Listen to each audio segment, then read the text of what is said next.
Hello, मी वैष्णवी आणि ही आहे माझ्या मम्मीची नवीन साडी. आम्ही या साडीचा जो ब्लाऊज आहे तो आज आम्ही कट करणार आहोत. ब्लाऊज साधारणपणे प्रिन्स कट टाईप शिवणार आणि या साडीचा हा पदर खूप मस्त आहे आणि त्याच्यावर आलेला ब्लाऊज पीस पण मी तुम्हाला दाखवते. हा आहे ब्लाऊज पीस. ब्लाऊज पीस पूर्ण भरलेला आहे, त्यामुळे आम्ही असं ठरवलं आहे की या ब्लाऊजचा ब्लाऊजचा जो गळा असेल मागचा तो बंद गळा टाईप आम्ही शिवणार आहोत. आणि ही आहे माझी मम्मी. ती माप लिहिते आहे आता सध्या तरी. तर तुम्हाला दाखवते मी. हा आहे माझ्या मम्मीच्या ब्लाऊजचं माप. प्रिन्स कट ब्लाऊज असणार आहे आणि प्रिन्स कट ब्लाऊजची तिने उंची घेतलेली आहे 14. छातीचं माप आलेलं आहे 38.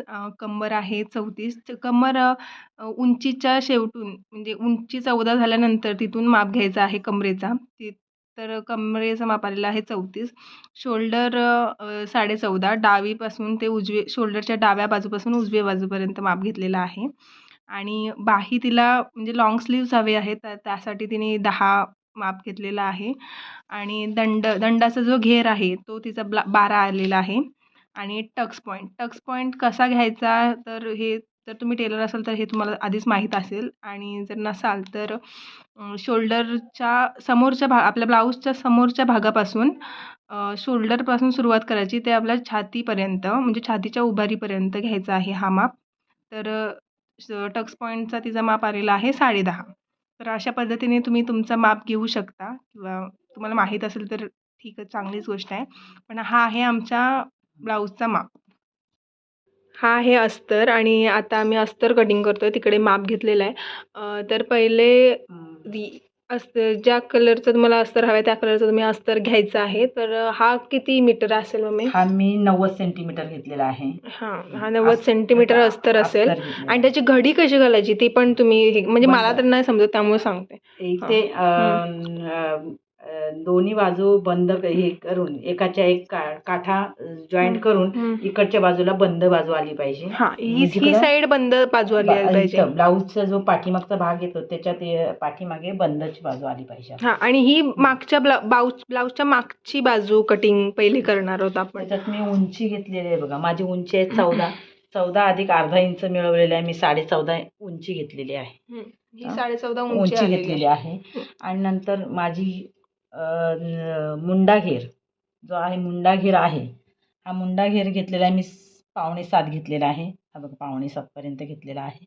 आणि 6.25 मुंडा छातीचा इथे एक फॉर्म्युला बनवतो आपण.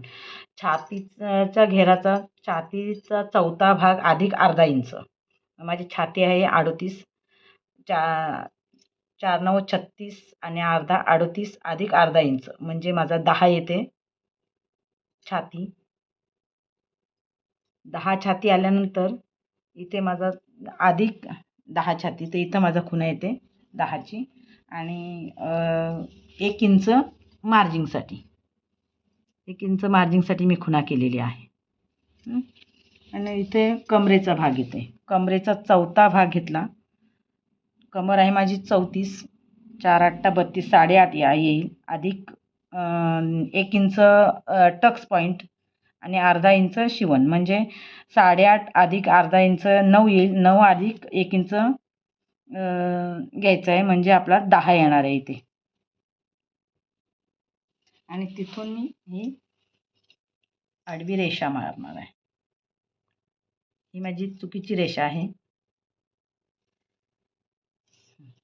इथून नंतर 1 इंच बाहेर शिवण मार्जिंगसाठी 1 इंच मार्जिंगसाठी घ्यायचे आहे. इथून 1 इंच मार्जिंगसाठी घ्यायचं आहे आणि त्याला पण आपण रेष मारायची आहे.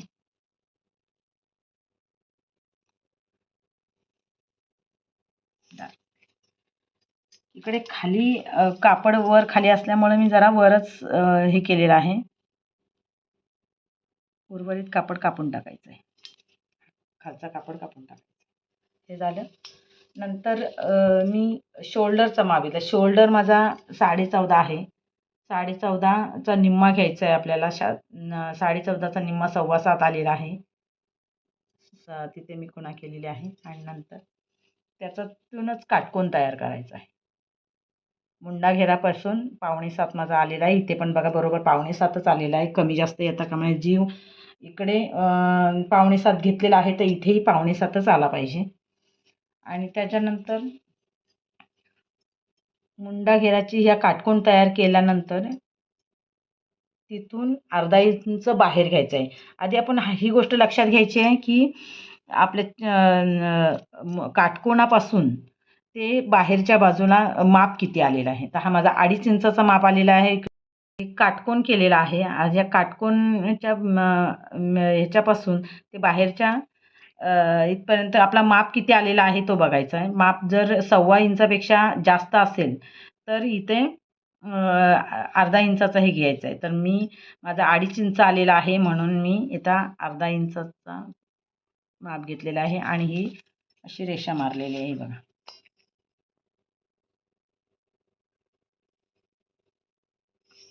आणि तिथून त्या कोणापासून पुन्हा अर्धा ते 1.25 इंच घ्यायचं आहे. जर आपली छाती जास्त असेल तर 1.25 इंच घ्यायचं आहे आणि कमी असेल तर अर्धा. माझी कमी आहे म्हणून मी अर्धा इंचाचा हा शेप केलेला आहे आणि हा शेप दिलेला आहे. ही झाली पुढची बाजू. नंतर वरच्या बाजूनी 1.25 इंचाचा शोल्डरचा उतार घ्यायचा आहे. शोल्डर उतार 1.25 इंच घ्यायचा आहे बघा. शोल्डर उतार 1.25 इंच इथं खुणा केलेली आहे. आणि गळा रुंदी 38 छाती आहे त्याच्यामुळे मी गळा रुंदी घेतलेली आहे 2.25 इंच. 2.25 इंचाची गळा रुंदी घेतलेली आहे. आणि जर कमी छाती असेल तर कमी छाती असेल तर गळा रुंदी कमी 2.5 पर्यंत घ्यायची. 32 असेल तर किती घ्यायची? 32 असेल तर 2.25 घ्यायची. 2.25. आणि 34 असेल तर? 34 असेल तर 2.5 घ्यायची. 34च्या पुढे असेल तर 2.25 पर्यंत घ्यायची. ठीक आहे. आणि मी मागील गळाची उंची घेतलेली आहे 2 इंच घ्यायची आहे. 1.5 इंच ते 2 इंचापर्यंत घ्यायची आहे. पण मला थोडं जास्त पाहिजे म्हणून मी 2.25 घेतलेली आहे. 2 पर्यंत ठीक आहे. 2 ते 1.5 पर्यंत आपल्या चॉईस वरती असतं. म्हणजे आता आम्ही बंद गळा करणार आहोत त्यामुळे आम्ही छोटा गळा घेतलेला आहे. तुम्हाला जर मोठा हवा असेल तर नाही. हा फक्त बंद गळ्याचाच डायग्राम आहे. फक्त बंद गळ्याचाच डायग्राम आहे. हा जास्त गळा घेऊ शकत नाही. शोल्डर उताराची खुणा केली होती आपण. ते शोल्डर उतारापासून ते गळा रुंदीपर्यंत तिरपी रेष मारायची. ही आपण मारलेलीच आहे ऑलरेडी. आणि गळ्याला शेप द्यायचा. हा झाला आपला पाठीमागचा भाग. तर आता आपण हा भाग कट करून घेऊया. हा आता मी भाग कट करून घेते आणि मग तुम्हाला पुढचा भाग दाखवते.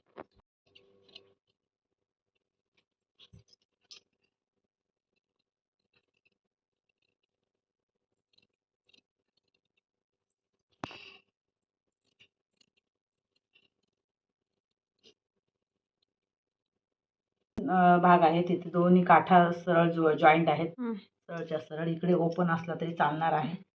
कारण आपण पुढच्या भागाला हुकलुक्स करणार आहोत म्हणून ही ओपन बाजू चालणार आहे. पण आपल्याला जर हुकलुक्स पुढच्या भागाला करायचे नसतील तर ही बाजू बंद असायला हवी. मग ते आपल्याला इकडे घ्यावं लागलं असतं. 1.25 इंच जागा ठेवून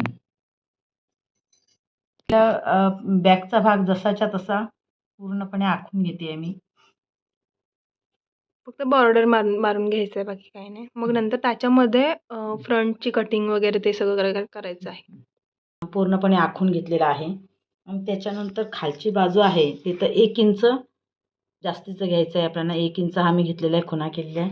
इकडे पण 1 इंचाची खुणा केलेली आहे. इथं 1 इंच जास्त घेतलं आहे. सरळ रेषा आणि ही सरळ रेषा मारून घेतलेली आहे आपल्याला. नंतर मुंडा घेराच्या इथं आपण शिवणसाठी 1 इंच वाढवायचं आहे. असं वाढवलेलं आहे. इथं 3 इंच घेतलेलं आहे. इथं पुन्हा 4 इंच घेतलेलं आहे. 4 इंचाचं फक्त हे केलेलं आहे. हे इथे 3.5 इंच कशासाठी घेतलंस? तो प्रिन्स कटचा आकार देण्यासाठी 3.5 इंच घ्यायचा आहे. 1.5 इंच आपण जास्त घेतलेला आहे, तिथपासूनच घेतलेला आहे 3.5 इंच. इथं पण 1.5 इंचाचा जरा सोडूनच मी 4 इंचाचा घेते. पण हा पॉईंट फक्त हे केल्यासाठी आपल्याला टक्स पॉईंट माझा 10.5 आहे. तर 10.5 अधिक अर्धा इंच म्हणजे 10.5चा माझा टक्स पॉईंट आहे, तर माझा इथे 10.5 इथे येतोय. इथे 10.5 आल्यानंतर हा इथून आडवा 4 इंच घ्यायचा आहे. आम्ही खुणा केली ही तर 4 इंचाच्या इथं माझा हा बरोबर आलेला आहे.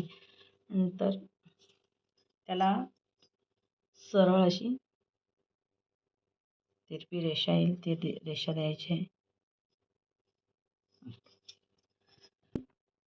आपल्याला मुंडा घेराचा आकार द्यायचा आहे.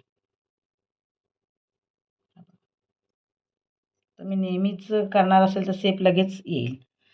आणि त्यातून इथे पुन्हा अर्धा इंचाचा आपण गॅप ठेवायचा आहे, अर्धा इंचाचा, आणि अर्धा इंचाच्या गॅपने पुन्हा एक वेगळा शेप द्यायचा आहे. ती दोन्ही हा मधली कळी काढली नाही की काखेमध्ये फुगा जो येतो तो येणार नाही. चांगला बोलू या पॉईंटपासून आपण इथे 2.5 इंच घेतलेला आहे. 2.5 इंच वरती 2 इंचांनी करून खुणा करायची आहे. ती खालपर्यंत रेषा न्यायची आहे. खालच्या ह्याला पण जॉईंट करायचे, हा पण खालच्या ह्याला जॉईंट करायचा आहे आणि तिथून हा शेप द्यायचा आहे. हा टक्स पॉईंटपासून असा शेप द्यायचा आहे. आता हा इथला 2.5 इंचाचा गॅप काढण्यासाठी इथे आपण पुन्हा 2.5 इंच वाढवलेला आहे. कमरेच्या मापापासून 2.5 इंच वाढवलेला आहे. हा गॅप आपल्याला 2.5 इंचाचा घेतला. ज्यांनी 3 इंचाचा घेतला त्यांनी इकडे 3 इंचाचा घेतला, पण 2.5 इंच मला 2.5 इंच लागतं, मी 2.5 इंच घेतलेला आहे. वरच्या मुंडा घेराच्या खुणेपासून खाली रेष मारून टाकायची आहे. तिने मारली.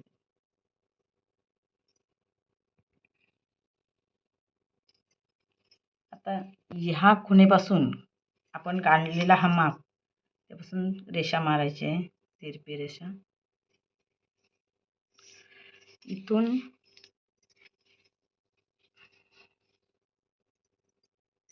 पुढच्या भागाची पण तिरपी रेषा मारून घ्यायची. म्हणजे हा पार्ट आहे तो आपण एवढा पार्ट आहे तो आपण कट करणार आहोत. आणि त्यामुळे इथून इथपर्यंत रेषा मारून घ्यायची आहे आणि या पॉईंटपासून इकडे रेषा. आणि हा पॉईंट ही जी गॅप आहे ती आपल्या मापाची निघण्यासाठी आपण इकडे माप वाढवून घेतलेला आहे. 2.5 इंचाचा माप घेतला. पुन्हा इथे व्यवस्थित काखेमध्ये चुनी यायला नको म्हणून ही गॅप आपण अर्धा इंचाची कापलेली आहे, कापून काढणार आहोत तिथे. त्यासाठी इकडे 1 इंच वाढवलेला आहे. शिवण अधिक अर्धा इंच ती गॅप वाढवून घेतलेली आहे.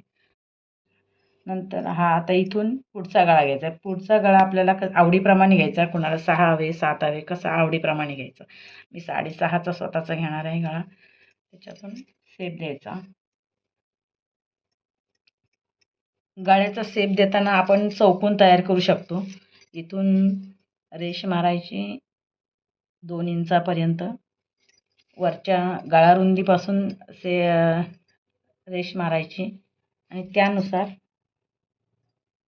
आणि काटकोन तयार करून झाल्यानंतर आपण शेप देऊ शकतो. आपल्याला आवडेल तो गळा घ्यायचा. मी गोळ घेतलेला आहे. ही शोल्डरच्या काटकोनाची मी काटकोन तयार केलेला आहे. त्या काटकोनापासून 1/2 इंच आत घ्यायचं आहे पुढील मुंड्याचा आकार देण्यासाठी. 1/2 इंच. आणि ही जी आडवी रेषा आहे ना ती इथून मारलेली आहे इथपर्यंत, ती सरळ मुंडाखोळीची मुंडाखोली आपण घेतली होती ना त्याची आहे ती. आणि तिरपी रेषा मारून घ्यायची आहे.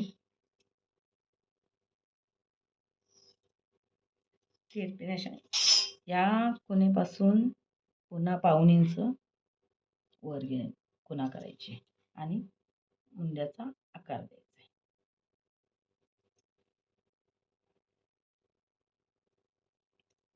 हा झाला मुंडा खोलीचा आकार.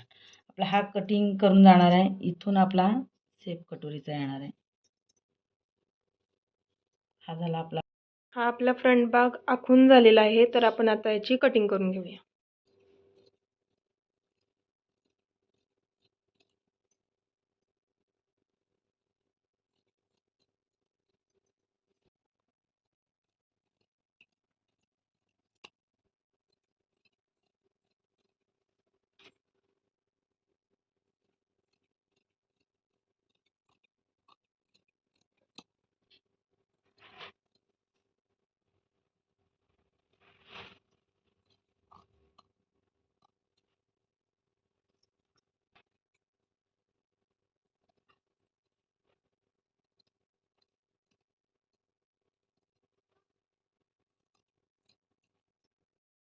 या बाहीचा डायग्राम काढलेला आहे. माझी बाही आहे 10 इंच. मी बाहीची लांबी अधिक पाव इंच शिलाईसाठी घेतलेलं आहे. 10.25 इंच घेतलेलं आहे. आणि इथून या पॉईंटपासून दोन पॉईंटपर्यंत चौथी छाती असेल तर 3 घ्यायचं आहे. चौथी छातीपेक्षा कमी असेल तरीही 3च इंच घ्यायचं आहे. पण 36 छातीला 3.25 इंच आणि त्याच्या पुढच्या छातीला 3.5 इंचापर्यंत घ्यायचं आहे. हा 3.5 इंचाचा पॉईंट आहे इथे. आणि नंतर दंडघेर घ्यायचं आहे त्यांना. दंडघेर माझा आहे 12. 12चा निम्मा 6 आलेला आहे माझा. दंडघेराचा निम्मे घ्यायचं आहे बघा, 6 आलेला आहे. 6च्या इथे खुणा केलेली आहे मी. तर इथे हे घेताना दंडघेराचा निम्मा अधिक 1.5 इंच घ्यायचा आहे. माझा दंडघेराचा निम्मा आहे 6 अधिक 1.5 इंच म्हणजे 7.5 येईल माझा इथे बघा. 7.5 इथे घेतलेला आहे मी. 7.5च्या इथे खुणा केलेली आहे आणि याच्या दंडापासून ते वरपासून तिरपी रेषा मारलेली आहे. त्याच्या बाहेर मी 1 इंच मार्जिंगसाठी घेतलेलं आहे. इथे 1 इंच घेतलेलं आहे, इथे 1 इंच आणि हे केलेलं आहे. त्यानंतर इथून याचा निम्मा काढायचा आहे. आडवी रेषा मारतो आपण, त्याचा निम्मा काढायचा. निम्मा आहे 7.5 आहे. 7.5चा निम्मा येईल 4.25. 4.25च्या इथे हे बघा मी पॉईंट दिलेला आहे. 4.25च्या इथे एक खुणा करायची आहे निम्म्या जाग्यापासून आणि नंतर परत 1.25 इंच वर तिथे एक खुणा केलेली आहे. पुन्हा 1.25 इंच वर घेतला आहे. तिथं परत पॉईंट दिलेला आहे आणि असे पॉईंट द्यायचे. तुम्ही सरळ रेषाही मारून नंतर 1.25 इंचाची हे करू शकता. तर इथून मी 1.25 इंच वर घेतल्यानंतर इथून परत 1.5 इंच आत घेतलेला आहे. हा इथे 1.5 इंच आत आणि नंतर सेप दिलेला आहे वरच्या पॉईंटला. वरच्या पॉईंटला हे करायच्या आधी इथे परत 1 इंचची खुणा केलेली आहे. नंतर असा वरच्या मागच्या भागाचा सेप दिलेला आहे बघा. पुन्हा इथून हे करत असताना पुन्हा इथं 1.5 इंच या पॉईंटपासून इकडे 1.5 इंचाचा पॉईंट काढायचा. 1.5 इंचाचा पॉईंट काढल्यानंतर पुन्हा ह्याला सेप द्यायचा. तो आतून घ्यायचा. ह्या पॉईंटवर नाही घ्यायचा, ह्यातून खालून घ्यायचा. असा दंडघेराच्या खाली मार्जिंग ठेवायची असते 1.5 ते 2 इंचाची. परंतु मी हा अस्तर कापत आहे त्यामुळे मी इकडे मार्जिंग ठेवलेली नाही आहे. आणि आता हा आपण डायग्राम कट करून घ्यायचा आहे.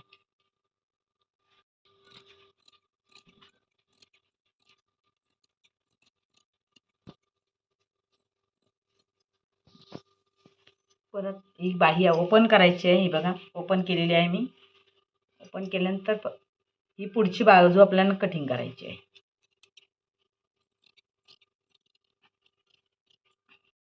आपल्या अस्तरची कटिंग पूर्ण झालेली आहे. ही बाही आहे आणि हा फ्रंट पार्ट आहे. हे दोन्ही फ्रंट पार्ट आहेत. हे दोन्ही फ्रंट पार्ट आणि हा बॅक पार्ट. तर आता हे सगळं असंच्या असं आपल्या ब्लाऊज पीसवरती ठेवायचं आणि कटिंग करून घ्यायची. आपली आता पूर्ण कटिंग करून झालेली आहे. तर सांग मम्मी. ही आपली बॅक बाजू आहे आणि ही फ्रंटची बाजू. हे 2 पीस आहेत. ही फ्रंटची बाजू आणि ही आपली बाही आहे. ही बाही अस्तर. ह्या आहेत कमरपट्ट्या. 2 इंच रुंदच्या कमरपट्ट्या काढलेल्या आहेत मी साधारण 4 कमरपट्ट्या काढलेल्या आहेत. त्याच्यामध्ये शिवणकाम करताना सांगेन मी कुठे ह्या वापरायच्या. त्यातली एक लुक्स पट्टी आहे. आपली ब्लाऊजची कटिंग पूर्ण झालेली आहे आणि जर तुम्हाला ब्लाऊजबद्दल कोणताही डाऊट असेल, काही विचारायचं असेल तर तुम्ही आम्हाला कमेंट करू शकता. आम्ही प्रत्येक कमेंटचा रिप्लाय देऊ आणि थँक्यू. बाय.